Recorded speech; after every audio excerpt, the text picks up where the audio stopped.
Добро вечер во емисијата 360 степени на Алсат. Во ова издание ќе гледате. Зошто решивте да се обидете да набавите вакцини од Кина? Ние сакаме да обезбедиме процес на имунизација кој што ќе има континуитет. Шефицата на Државниот инспекторат за животна средина влегува во вонреден надзор на депонијата Дрисла кај Скопје. Директорот доби образложение на што се должи ненајавената посета. Да направиме споредба, значи се оно што се генерира, дали се носи на Дрисла или завршува на некои неуредени локации. Јовановска посочува дека вирусот не представува голема закана за трудниците, ако редовно одат на гинеколог.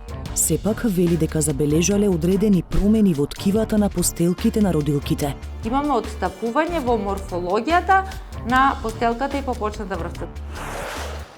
Arsyeja për shembjen e objekteve dhe largimi i rimorkjeve sipas komunës së Sarajit është plani për një zonë të lirë turistike. To je nezakonski. Zašto? Nezakonski zato što овој локалитет е на граѓаните на градот Скопје и тука завршува сметевен. Qytetarët e komunës Sarajt duan zhvillim dhe nuk më kanë mandatu që të ma dirigjojnë politikën 20-30 persona. Ние сме со Господ, Трамп е со Господ, Трамп е именуван од Господ. Него му е задачата да ги открие сите овие зверови што пијат крв. Саботажа. По најавата ќе видиме реклами, па ќе се вратиме со сториите.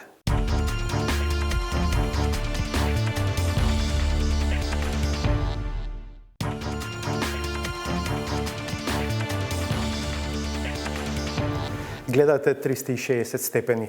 Во услови на доцнење на испораката на вакцините на Pfizer и на другите западни производители, зашто некои држави членки на ЕУ најавија и судски спорови, здравствените власти во земјава сериозно ја разгледуваат можноста за набавка на вакцините против COVID-19 на кинеските производители Sinovac и Sinopharm. За разлика од вакцините на Pfizer и Moderna кои се базираат на вбезгување на дел од генетскиот код на коронавирусот во човечкиот организам, кинеските вакцини се создадени на традиционален начин, на база на така наречен ослабен вирус, како на пример кај вакцината против беснило. Повеќе информации на оваа тема бараме од министерот за здравство Венко Филипче. Министре, добре дојдовте во 360 степени. И зошто решивте да се обидете да набавите вакцини од Кина, опција која досега не ја слушавме во јавноста?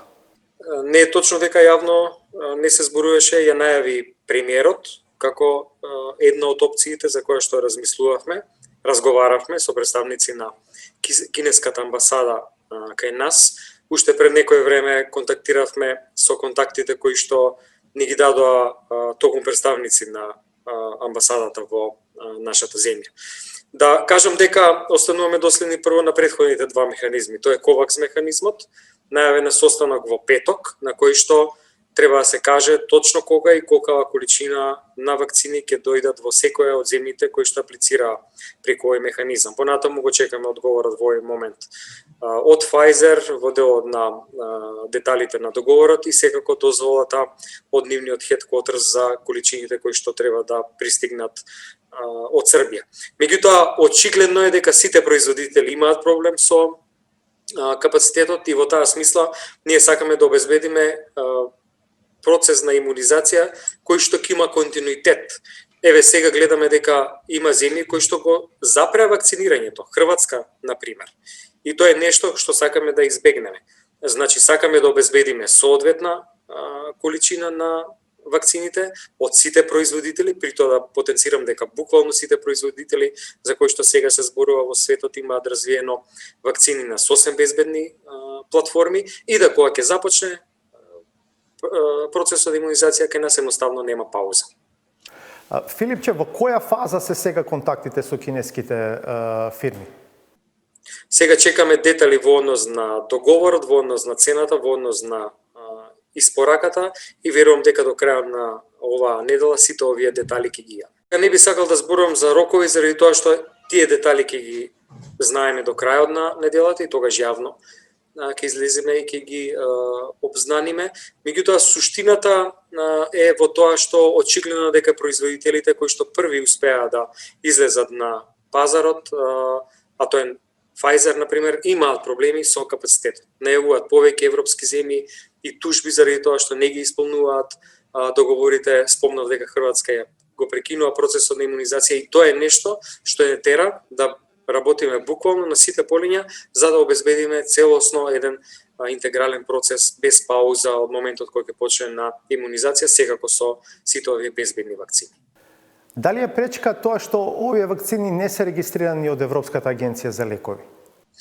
Сосем соодветни се документите, сертификатите кои што сите производители на вакцини ги имаат од своите матични земји. Во таа смисла сосем доволно е јасно и начинот на кој што се евалуираат сите резултати од клиничките студии, процесот на изработка на вакцините, конкретно овие за кои што зборуваме, одлично познат на нашите експерти, токму тоа го анализираа за буквално сите вакцини кои што се сега на пазарот, така да во таа смисла нема никаква административна пречка и секако дека нема сомнеж во нивниот квалитет.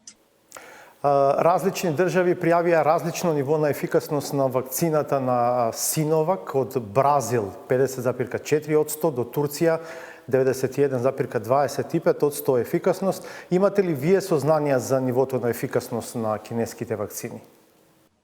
Нашите сознанија се од публикуваните материјали, од публикациите кои што излегуваат во стручните списанија. Тоа е нешто што нашите експерти, посебно членовите на тимот кој што работи на имплементација и на стратегијата за имунизација ги прати и ги регистрира. Буквално сите овие вакцини се сосем доволно ефикасни според нашите сознанија и сигурни да бидат аплицирани. Благодарам за ова гостување. Ќе очекуваме повеќе информации следните денови, а се разбира и реакции на ова информација која што вечерва ја чувме. Благодарам уште еднаш.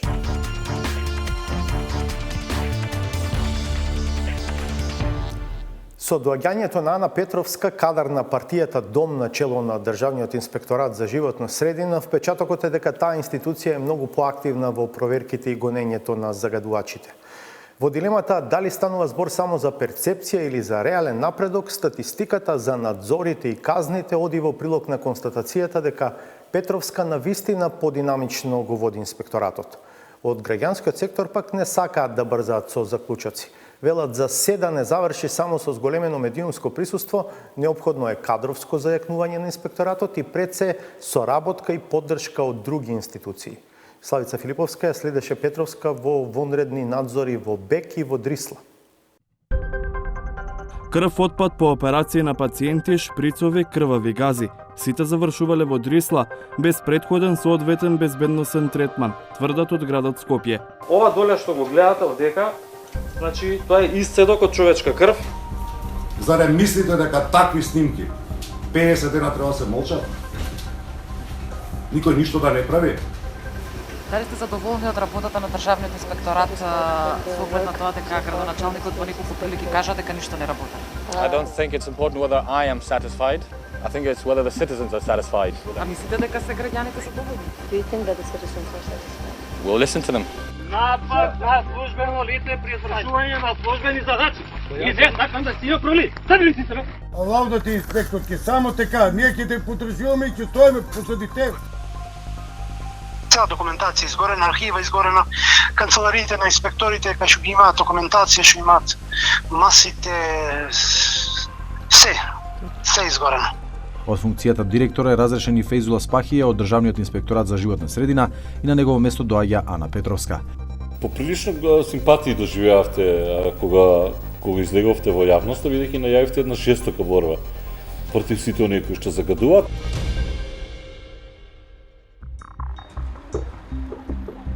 Шефицата на Државниот инспекторат за животна средина влегува во вонреден надзор на депонијата Дрисла кај Скопје.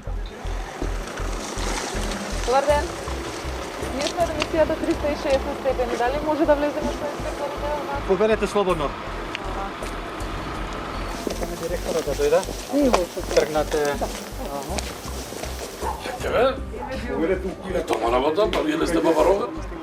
Дрисла една година под капа на град Скопје како јавно предпријатие. Директорот доби образложение на што се должи ненајавената посета. да спроведеме анализа на количините на отпад и изворите од каде доаѓаат тие отпади во депонијата Дрисла, се со цел да можеме да видиме, да направиме споредба, значи се оно што се генерира, дали се носи на Дрисла или завршува на некои неуредени локации. Конечно. Чешлањето на документацијата траеше со часови. Следниот ден Петровска заедно со уште еден инспектор замина во вонреден надзор на Балкан Енерджи Груп, за да се расчистат сомнежите дали БЕК користи мазут. Согласно закон, инспекторите имаат право во било кое време да дојдат на надзор, дали редовен, најавен или вонреден, ненајавен, како што е денеска случај. И главно правните субјекти се свесни за реперкусиите доколку направат проблем или не дозволат пристап до службени простории, до постројки и до документација. Но тоа не е случај со медиумите. Овде, ненајавени, не добивме дозвола да влеземе, па инспекторите сами се упатија внатре. По неколку дена се вративме во инспекторатот, сега сместен во палатата Емануел Чучков, за да прашаме што покажаа контролите во Дрисла и во БЕК. Ме разбравме дека една компанија за медицински отпад во меѓувреме не си ги подмирувала своите обврски према Дрисла и автоматски таа компанија, која што веројатно има склучено договори со други правни лица, се треба да биде предмет на надзор. Значи, генерално има веќе некакви првични податоци, би била пресрекна да не се случува, но секако мора да провери. Но што ако се случува? До каде се вашите ингеренции?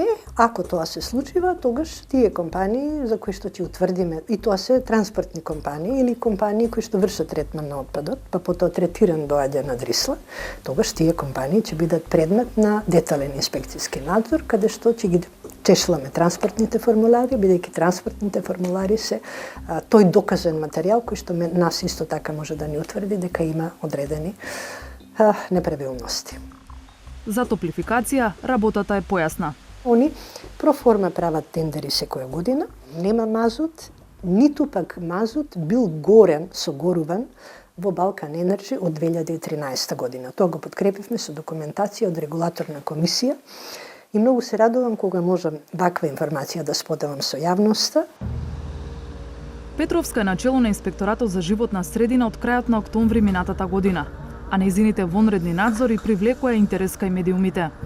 Вели дека повеќе постапува по пријави на граѓани. Но дали генерално контролата врз загадувачите на животната средина е зголемена, проверивме ни статистиката на институцијата. 2020 година е најдобра во изминатите 5 години работа на инспекторатот, ако се гледа само бројот на надзори. Имале вкупно 2113 инспекции, редовни и вонредни. Тоа е значително повеќе од 2019 година, но и во рамките на просекот од претходните години. Но ако се земе само 2020 година, видливо е дека повеќе се работело на крајот на годината. Во периодот јануари-октомври имало во просек по 125 редовни надзори месечно, додека во ноември и декември тој просек изнесува 127,5. Но затоа, ако просечниот број на вонредни надзори во првите 10 месеци бил 25, во последните 2 месеца тие се двојно почести, по 50 месечно, што коинцидира со доаѓањето на Петровска за директорка. Речиси за 3 пати се зголемил и просечниот број на мерки кои ги изрекуваат инспекторите. Од невладината Екосвест, кои активно ја следат работата на инспекторатот, сметаат дека тие немаат капацитет за поголем обем на работа. Имаме само еден инспектор за животна средина во Охрид, Струга и мислам целиот тој регион, што е многу малку, бидејќи во тој регион има доста пријави за под кој што е надлежен инспекторатот за животна средина. Значи, зголемување на бројот на вработени, а е потребно тоа, кои би можеле да излезат на терен, може би измена на смените во кои што работи Државниот инспекторат за животна средина, бидејќи не може да се јавиме ние, не може да бираме кога се случува тоа, за да се јавиме и да пријавиме и никој да не крене слушалка доколку тоа е во 1 часот навечер, например. Петровска ги признава недостатоците и вели дека успех ќе се бележи само доколку истовремено се работи на 3 важни прашања. И повеќе луѓе, и повеќе обука, и повеќе соработка. Институцијата има вкупно 17 инспектори за цела држава, од кои 5 мина пред пензија, а надлежни се да постапуваат по 25 закони и околу 250 подзаконски акти. Во североисточен плански регион воопшто немам инспектор. Ми го покриваат колегите делумно од Скопје, делумно од Пробишти. Дали тоа значи дека можеби загадувачите се покомотни во моментов бидејќи и нема кој да ги контролира? Не, тоа не би сакала да шпекулирам на тој начин. Значи, колку сме, толку сме, максимално сме посветени. Сепак, дека кадарот не е доволен, говори и тоа што инспекторатот веќе бара засилување од владата. Новите инспектори неопходно е што побрзо да се добијат, оти ќе треба барем 1 година да се дообучат во соодветната област. Јас скромно започнав со 8 нови инспектори, меѓутоа всушност сега гледам дека мене ми требаат повеќе од 8 инспектори. И еднаш кога ќе имаме таа одлука на влада, тој заклучок, јас веднаш ќе го предадам во Министерството за финансии планот за вработување. И ако тоа заврши, тоа ќе значи дека со првиот нареден ребаланс на буџетот јас ќе треба да добијам дополнителни средства за овие вработувања. Инаку во овој момент јас немам финансиски средства за нови вработувања. Но не само кадар, инспекторатот нема ниту соодветна лабораториска опрема. За да не се потпира намерењата на самите загадувачи, иако тие се обврзани на тоа, во тек е јавна набавка за ангажирање фирма која ќе ги врши мерењата на терен на повик на Инспекторатот за животна средина. Значи, јас сакам да го задржам тоа право, да провериме секаде, каде што сметаме дека е неопходно, со наша лабораторија, што сега набрзо ќе ја ангажираме. И оваа година се надевам, со помош на тие лабораториски мерења, да бидеме поблиску до сознанието на вистина кој е тој што не загадува. Во однос на друга опрема, гореше, знаете, инспекторатот, компјутерите испогореа сите, опрема заштитна ни испогоре, работна и така натака. Обновуваме, значи, наскоро исто така ќе се екипираме и во тој дел, серверите ги повративме и хартиената документација полека си ја обновуваме, значи се враќаме во форма. Од невладината Екоствест забележале придвижување на работите во Државниот инспекторат за животна средина и зголемено присуство во медиумите. Николовска подсетува дека инспекторите се платени за тоа и дека должност им е да ги контролираат загадувачите. За неа, важен е крајниот исход од надзорите. Тесна соработка со општините и на крајот на краиштата треба да постои некаква тесна соработка со Министерството за внатрешни работи. Затоа што по одредени пријави ќе треба да се постапи и кривично. Тоа е цел еден синџир кој што веруваме може да се подобри не во текот на 1 година, во текот на работењето од 3 месеци, само да се постават работите како што треба и институциите едноставно да соработуваат меѓу себе. Значи без соработка нема ништо да се постигне и нема да мрднеме од мртва точка, ќе се сведа се само на изнесување на работите во медиуми. Сепак, синџирот на институции тешко дека за толку брзо време ќе профункционира. Со полицијата можам да кажам дека за се што сум обратила ми било излезено во пресред. Со општините не можам да кажам дека сум целосно задоволна. Причината е што голем број општини воопшто немаат и овластен инспектор. Без разлика дали има волја за подобрување на работата, ако државата сака да биде дел од европското семејство, ќе мора да се прилагодува.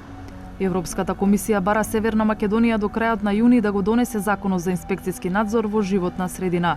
Петровска вели дека со ресорното министерство ја привршуваат нацрт верзијата за законот набрзо да се пушти во владина процедура. Но дали тоа дополнително ќе значи подобрување на нашата работа, конкретно, веројатно да. Но во моментот мислам дека ние имаме доволно законски овластувања, нема некоја сериозна пречка, навистина, да се бориме со загадувањето. Пречка нема, но од каде да се почне? Инспекторатот успеал да наложи покривање на неколку отворени депонии во исчекување да заживеат регионалните депонии. Се бара трајно одземање на дозволите за уредување на реките за оние кои ги злоупотребиле за да крадат речен песок. Прагот на загадувањето на воздухот деновиве беше надминат во повеќе општини. Сите овие области се приоритет на инспекторатот, но работите нема да се сменат преку ноќ. На скала од 1 до 5 како ја оценувате животната средина? Ох, мајко мила, тоа е многу тешко прашање. Не сум задоволна, значи има многу работа во екологијата што да се работи. И тоа е, треба да си ги засукаме ракавите и да си сработиме. Спомнувањето на езерото Треска буди убави спомени за многумина скопјани, како и за други локалитети и објекти што емотивно се врежани во колективната меморија. Почетокот на уривањето на рекреативниот центар за на негово место да се гради нешто ново беше дочекан со одбивност и критики. Емоциите сепак се чини не се единствената причина поради која во јавноста нема одобрување на најавената измена на карактерот на Треска. Нема решение за приколките на камперите, ниту пак е јасно што ќе се гради и кој ќе гради. Хекура на кефи. Çdo qytetar I punësuar I Shkupit në fund të viteve 70-ta ndau një pjesë të pagës për të ndërtuar liçenin Treska. Deri në mesin e viteve 90-ta, qendra rekreative e ndërtuar me vetë kontribut kishte qëllimin e saj origjinal. Por në vitin 1998 u ndalua notimi në liqe për shkak të problemeve të filtrimit të ujit.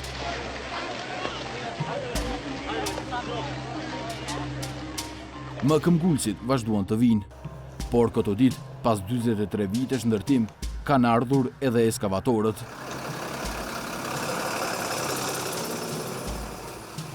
Po shemben objektet ekzistuese rreth liqenit, ndërsa kamperët kanë 60 ditë kohë për të larguar rimorkjot. Тоа беше изненадувачки за нас и тоа е фактички ги побуди сите кампери и не само кампери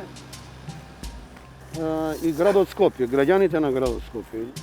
Arsyeja për shembjen e objekteve dhe largimi I rimorkjove, sipas komunës së Sarajit, është plani për një zonë të lirë turistike. Kjo qeverisje lokale mori qendrën në menaxhim nga qyteti I Shkupit me një vendim të qeverisë Nikola Gruevskit në vitin 2013. Qeveria Zaev nga ana tjetër filloi një procedurë në 2019, e cila lejoi që një pjesë e tokës bujqësore në këtë zonë të shndrojë në tokë ndërtimi. Atë që pushteti qendror I dha në letër, komuna e Sarajit tani dëshiron të zbatojë në terren. Ndërtesat nuk mund të flasin, por kampistët Ace Ginovski dhe Ljubisha Dimkovski thonë se nuk do të heqin rimorkjot e tyre. Сметаме дека тоа е направена грешката уште во тоа време, во претходната влада. И затоа сега инсистираме да таа намерна или ненамерна грешка да се исправи. Тоа е незаконски. Зашто? Незаконски затоа што овој локалитет е на граѓаните на градот Скопје и тука завршува свеќеве му. Кам приколката нема каде да ја дислоцирам, затоа што со наредба од град Скопје приколките се донесени овдека. Ќе ги дислоцирате? Па ако е со одлука да се дислоцираат, меѓутоа треба и да не обештетат.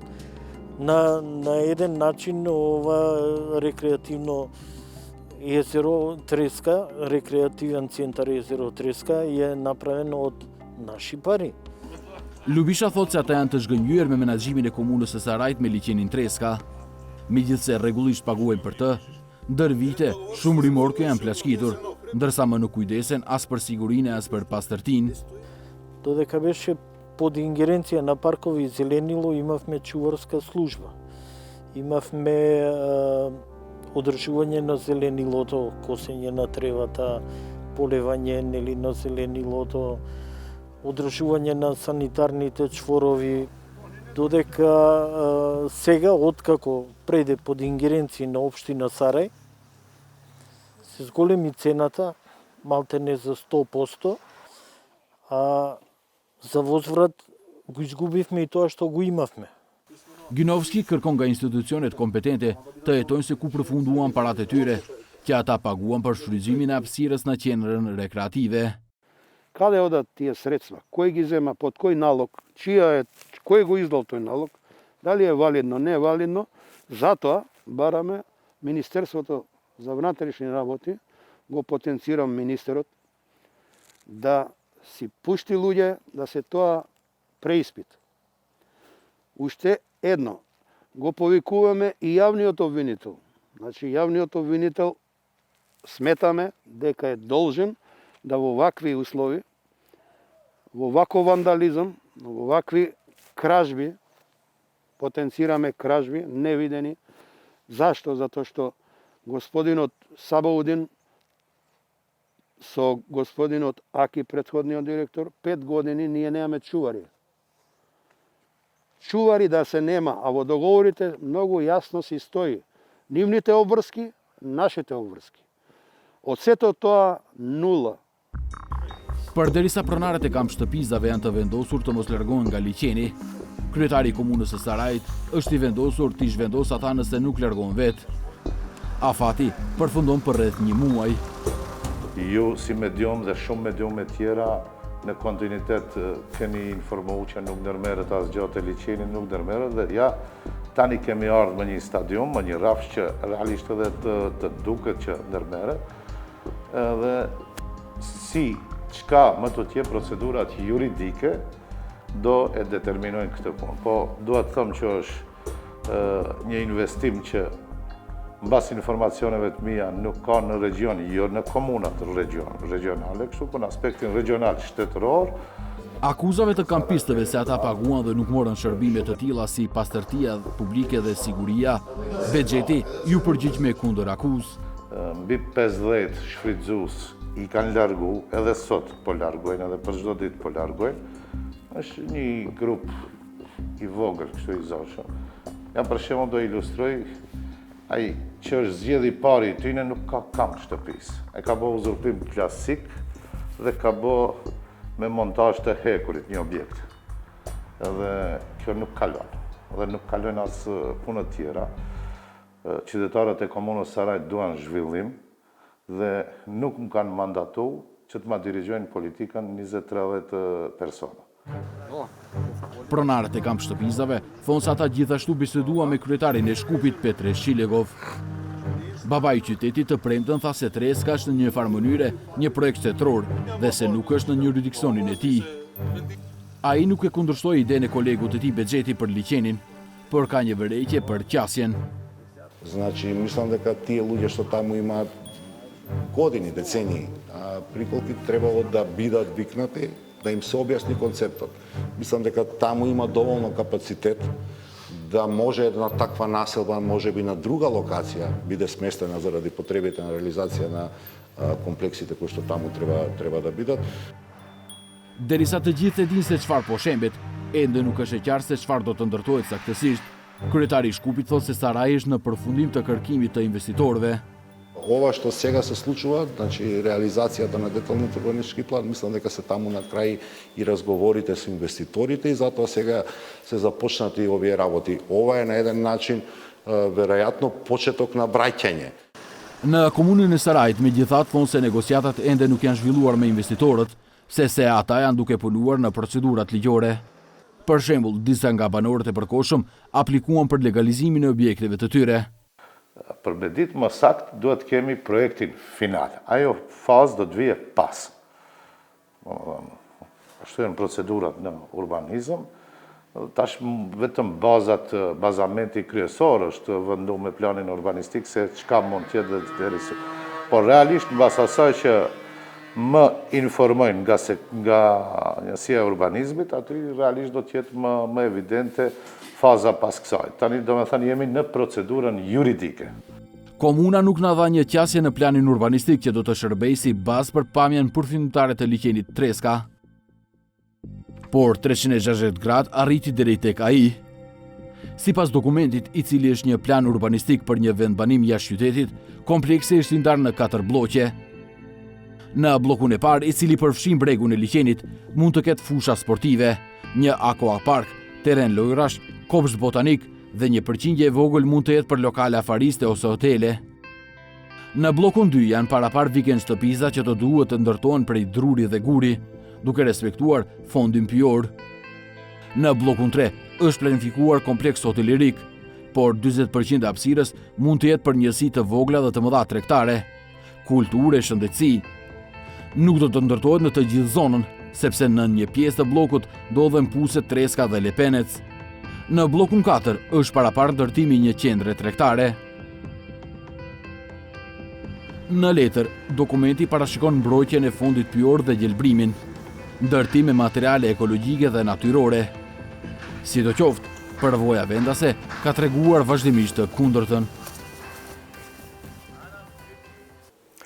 За ова издание на 360 степени нашата Ирена Каревска го истражуваше ефектот на COVID-19 врз една специфична, ранлива група од населението, бремените жени.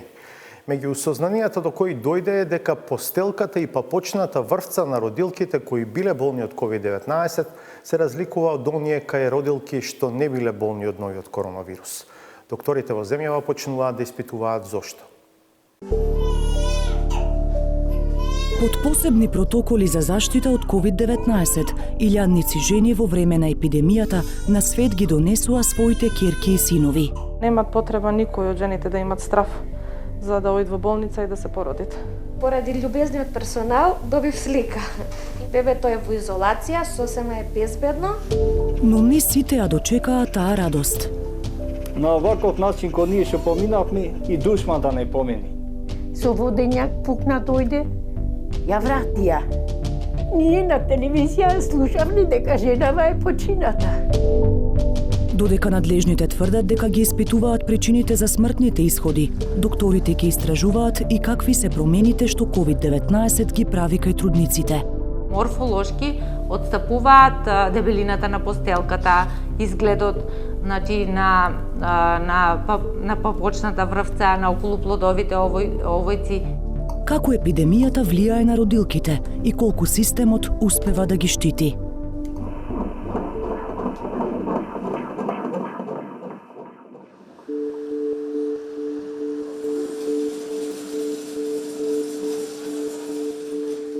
По 13 години од првото дете, Хамдија Адеми Тафа на свет го донесе јануар.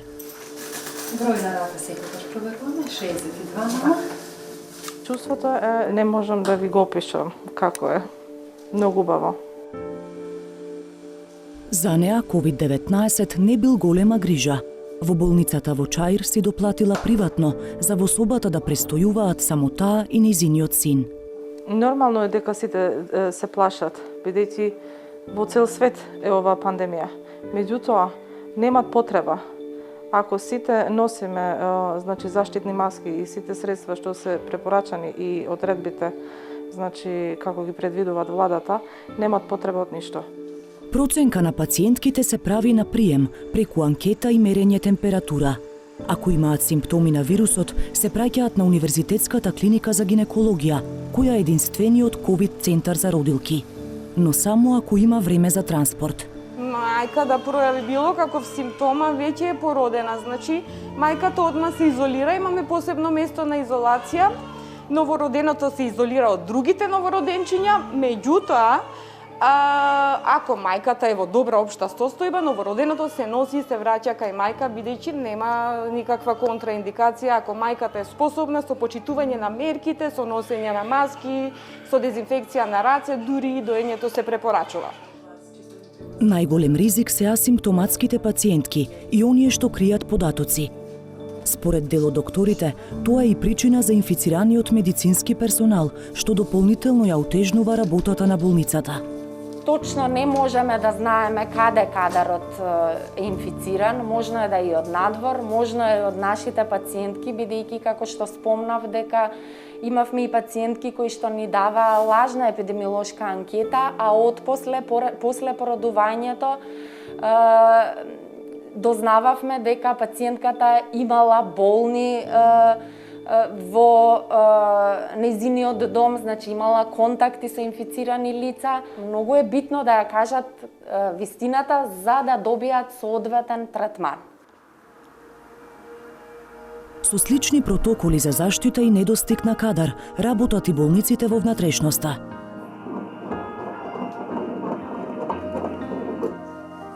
Поради епидемијата се оперираат само итните случаи. Ако пример не можело интервенцијата денес да се изврши заради недостаток на анестезиолог или зафатен во хирушките сали, се извршила наредниот ден. Немало никаков проблем за тоа. За сега функционираме добро. Гинеколошко-акушерскиот оддел во Охридската болница е полн, па пациентки негативни на вирусот се сместени во собите наменети за изолација. Ако дојде жена сомнителна на COVID-19, се прави пренамена на одделите, или ако има време се носи во Скопје. Персоналот тврди дека ниту просторот, ниту недостигот на кадар не го загрозил квалитетот на здравствената грижа. Никогаш не сме вратиле пациентка. Независно дали е со упат или без упат. Штом кажи дека има гинеколошки проблем, жената е прегледана. Но има сведоштва различни од тврдењата на докторите. На ваков начин кој ние што поминавме и душман да не помини. И по повеќе од 9 месеци, Фикрие и Аријана се уште веруваат дека мајка им ќе се врати еден ден. Ке играт со кукли и само се надевет, ке дојд мама, ке носи бато, ке имаме. Мене душа ми плачи, не можам да ги слушам. 37 годишната Фатима Бајрами почина на крајот на март заедно со машкиот плод. Семејството го впери прстот во Охридската болница. Цела недела матке, дојди денеска, дојди утре, дојди денеска, женава дури пукна од мака. Со водењак пукна дојде, ја врати ја. Облече спавача таму, сестриве му давае и мислит ке се породит. Излегби надвор, вели тајде ке сијеме. Зашто? Докторот ми рече не сум готова уште. А та со пукнат водењак. Бе како може, реков докторе мака? Шо е ова, вика? Срамота. Бе човек тука доктор со заклетва е. Како ние во војска се дава заклетва, па така и докторите дава заклетва. Понека не работа. По некое време поминато дома, сватиле дека Фатима го загубила плодот. Вадена стоеше со болки. Дури третиот ден веќе почна таја не да крвари црвено, таја крвалеше зелено, нешто матно, нешто мирисаше грдо, многу тежко. Од болницата во Охрид, како ризичен случај сомнителна на COVID-19 поради висока температура, е пратена на клиниката за гинекологија во Скопје. Таму е направен царски рез, но состојбата продолжила да се влошува, па по неколку неуспешни обиди за реанимација, таа умира од сепса. Потоа се покажало дека не била инфицирана со COVID-19. Но зошто се дозволило незината состојба толку да се влоши? Директорот на Охридската болница Горан Балески вина гледа во другата страна. Одговорно тврдам дека со пукнат водењак сигурно нема да е врати нигер, меѓутоа може да има други течности кои што на фамилијата ќе излега дека е пукнат водењакот, со таква дијагноза сигурно нема да се врати. Значи треба пациенти да ги слушаат препораките на лекарите, а не самите да одлучуваат. Вие може да му речете да остани, пациентката одбивала да остани првиот пат, рекла јас дури не ми дојдат за пороѓање, нема да дојдам. Меѓутоа веројатно и кога дошла со мртов плод веќе таа дојде со една висока температура, екстремна дебелина, неконтролирана бременост, така да нашата екипа одлучи дека ние не сме спремни таа иста постапка да ја обавиме во општа болница Охрид и со екипа испратена на гинеколошка акушерска клиника. Семејството пак вели дека не е така. Признаваат дека родилката не одела редовно кај матичен гинеколог, но тврдат дека при прегледите во болница никој не ги предупредил за можни компликации и не препорачал хоспитализација. Тоа све лага. Да беше така, нека ја држеа. Само нека се спасеше. Еве и бебето не мора да беше живо. Таја да беше жива. Ама нека беа хумани со време. Скопје треба. Скопје нека ја носија. Немавме да се противиме. Писмен доказ дека Фатима Бајрами одбила да лежи во болница, Балески не може да покаже, бидејќи вели дека документите биле на увид кај инспекторатот. Дали ако порано се интервенирало, двата живота можело да се спасат, од клиниката за гинекологија во Скопје не можат да кажат, но потенцираат дека во такви случаи времето може да биде пресудно.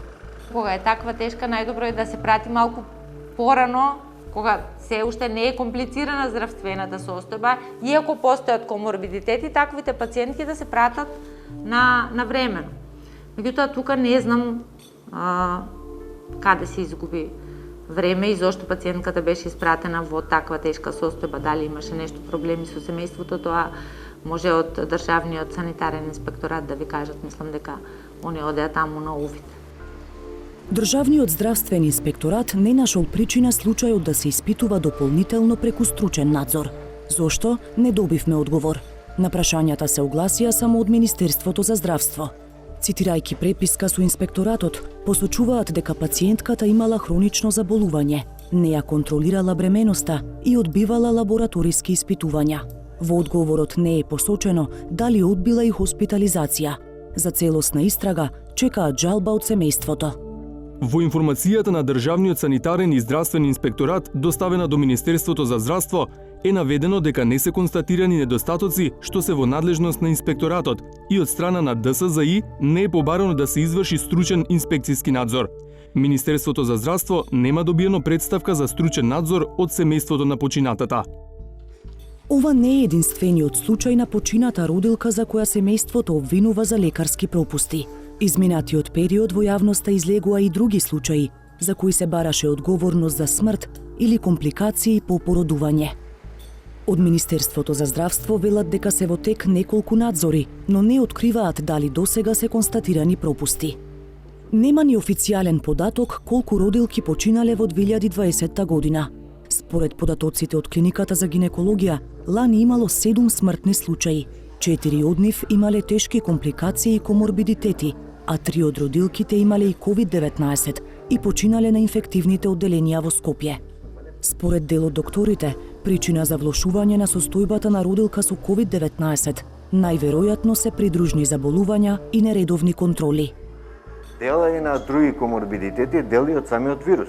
Значи, самиот вирус продел многу длабоко во дишните патишта, ги зафатил целото белодробие и затоа пациентите хипосатурираат, шум хипосатурираат, настапува понатамошна влошување на општата состојба.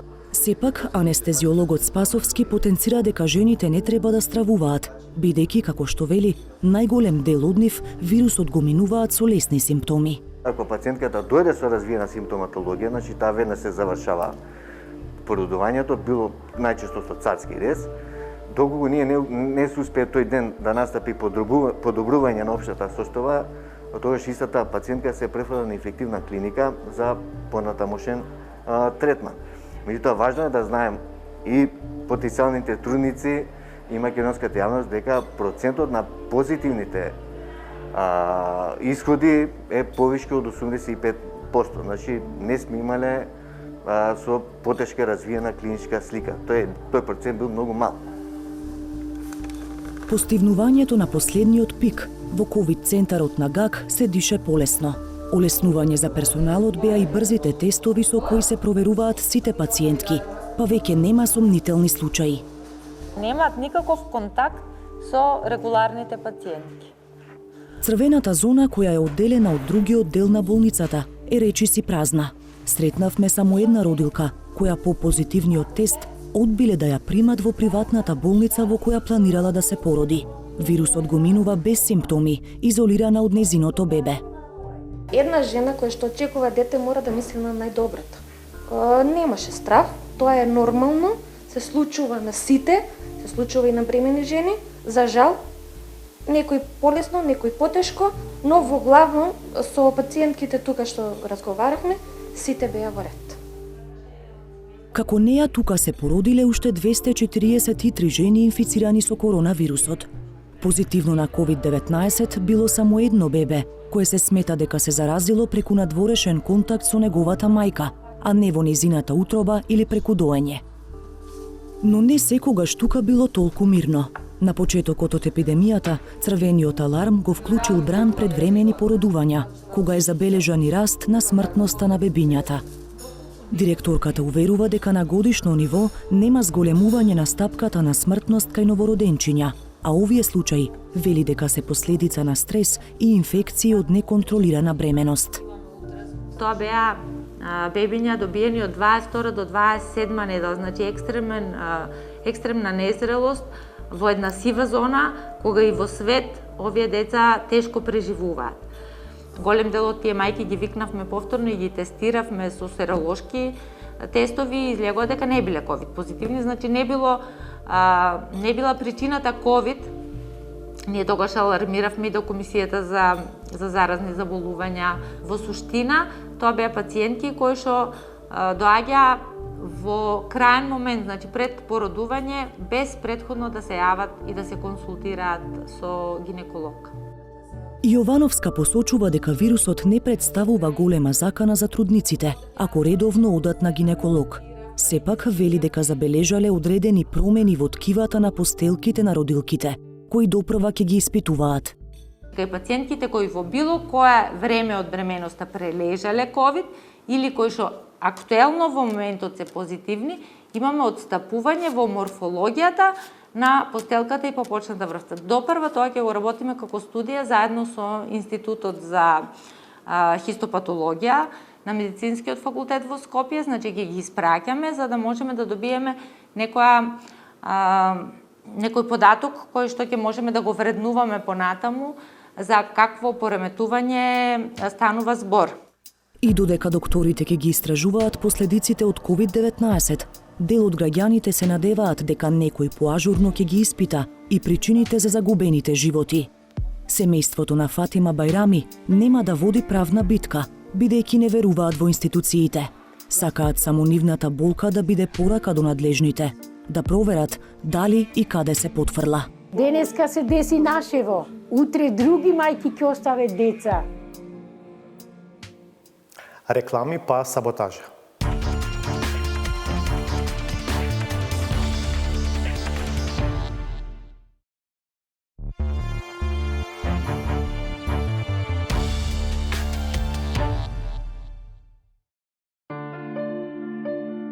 Секој голем лидер има свој план кој се надева да го реализира, но на посебните им се доверува специјална задача, за која дури и обичните смртници имаат чуено, благодарејќи не само на верата во горниот, туку и на блискоста со избраниот на земјата.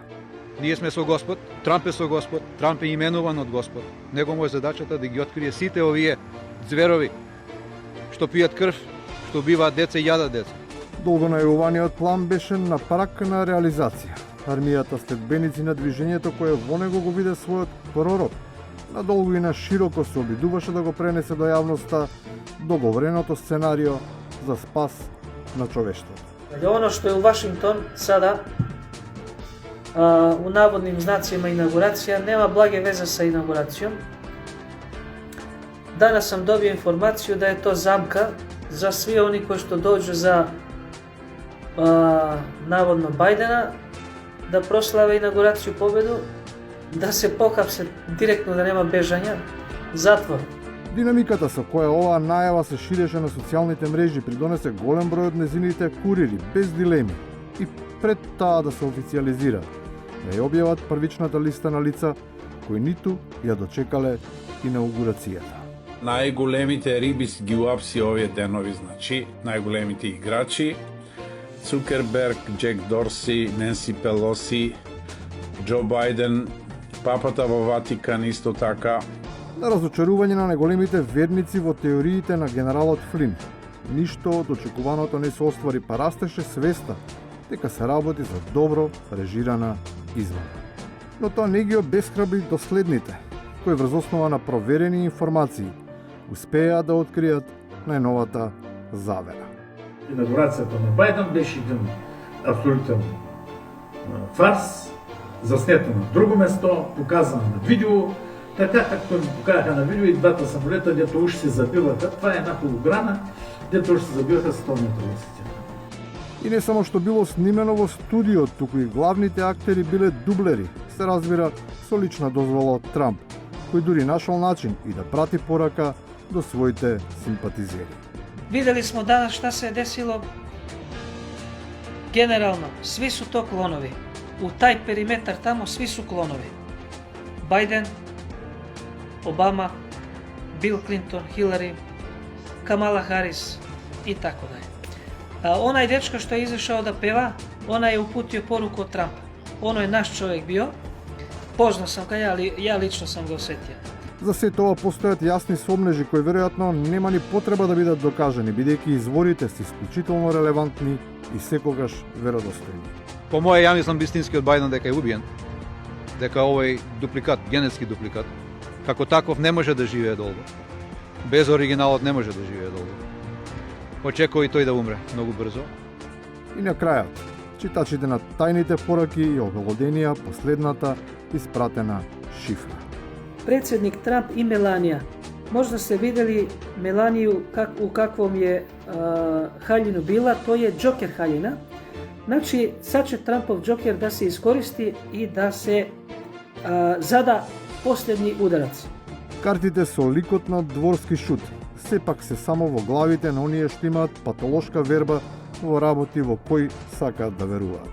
Несвесни дека е можно елегантната линија да носи и спротивна порака, бидејќи таа модна куќа е познат промотор на нивните смртни непријатели, чие око гледа се. Толку за вечерва. Пријатно до петок во 22.